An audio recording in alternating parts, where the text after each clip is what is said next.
After moving to 154 pounds where he had no business going, Andy Lee is now the new WBO 160-pound champion of the world. What does that mean? That means he has the belt that Peter Quillin decided to leave on the table, along with $1.48 million, closer to $1.5 million on the table. Thank you, Al Haymon. Today, December the 13th, 2014, I am T Street Controversy. This is T Street Controversy Live. Matvey Korobov is and was overrated. Very good amateur career. But on the pro level, watching his previous fights, there just was something missing. He came into this fight 24-0 with, I forgot how many knockouts, but with the level of competition that he has fought, the only name that you know is probably Derek Finley, but with the level of competition that he's fought, he has never looked good. Something was just not there. So going up against a guy like Andy Lee, who pretty much had nothing to lose, despite the fact that he only has 2 losses on his career, if he would have took a loss at this point in time, people were going to say that it was over for him. Now, his last loss was in 2012 against Julio Cesar Chavez Jr. when he decided for some reason to trade with Chavez Jr. in a corner where his trainer at the time, rest in peace Emmanuel Stewart, was telling him the whole game plan. And everybody knows fighting Chavez Jr. is to keep it in the middle of the ring. So he was knocked out. It was in the 6th round, if I'm correct. No, he stopped Matvey Korobov in the 6th round. He was stopped by Chavez Jr. in the 7th round. But that same night that he beat Andy Lee, Chavez Jr. and Sergio Martinez was made. So Andy Lee since then has won, if I'm correct, 6 straight fights and now 7, I believe 5 or 6 fights as of right now. And his last fight, he went to 154 where he had no business being and was on his way to losing that fight against John Jackson, not John David Jackson, obviously, because there's going to be somebody who's going to ask that dumbass question.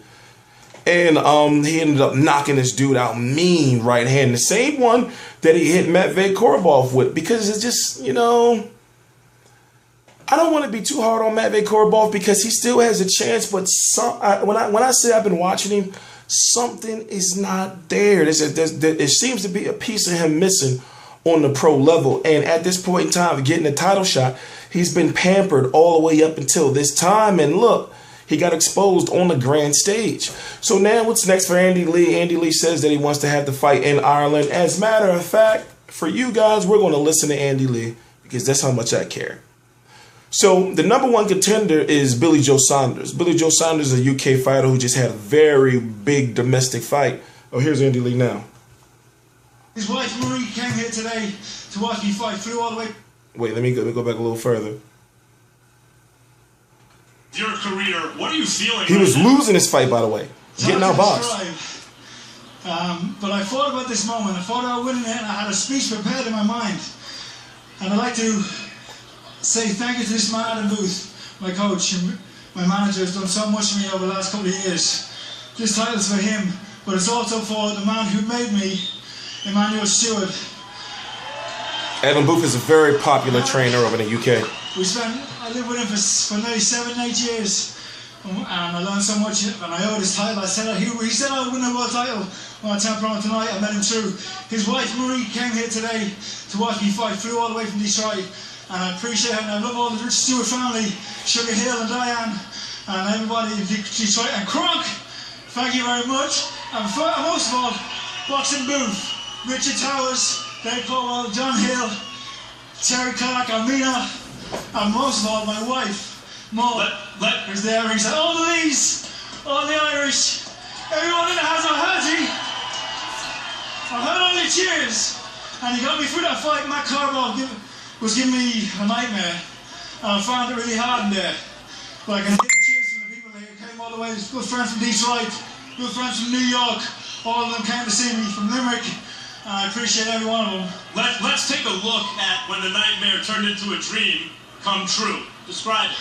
Well, we were trading, and a lot of times he was having the better of it, but I knew my right hook's a killer punch, and if I land, I thought he was gone then, but I made sure I didn't take any chances, and I just threw hell for leather and got him out of it. It seems as though throughout your career, when you've had your toughest fights, they've also resulted in your biggest wins with that right hook bailing you out. Was it the same story tonight? Korobov is very skilled, or did you set that up differently somehow tonight? God bless him with a right hook. I can't take too much credit for it. But this man here nurtured it along with Amanda Stewart and Sugar Hill. So, and not forgetting Joey Gamache, who's a good coach. Nurtured his right hand, and that's true because that right hand has bailed him out time and time again. But you know what? I'm not going to keep you guys too long. As it stands right now, Billy Joe Saunders of the UK, 21-0 with 11 KOs, just defeated Chris Eubank Jr., the son of the very one of the pioneers of the 168-pound division. And when I say pioneers, what I mean is that somewhat helped make that division what it is today.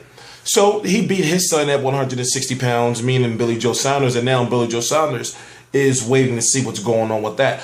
Already people are saying Golovkin, Andy Lee, because Andy Lee was supposed to fight Golovkin earlier this year. No, Golovkin is not on the WBO path. Now, unless something crazy happens with Miguel Cotto, then Andy Lee versus Golovkin is not going to happen in 2015. Golovkin has got Martin Murray, and then he's going to be going right after Miguel Cotto because it's going to be mandatory. And somewhere in between, maybe there'll be an Andy Lee, but I doubt it. So the way it's looking, Golovkin is probably going to fight about 3 times in 2015. HBO would love to make him versus Lemieux, but we got Golovkin versus Martin Murray first. Then Canelo's going to be taking on Cotto, and then after that, Cotto, Golovkin, or Canelo, Golovkin. So let's just keep Golovkin's name away from Andy Lee right now. Let's let Andy Lee enjoy what he has because he deserves it. Simple as that. I am T-Street Controversy. This is T-Street Controversy Live on Real Combat Media. We got to give a shout out to the fighters that fight the best no matter what. And Andy Lee is simply one of those guys, and he has always proven that. Please subscribe.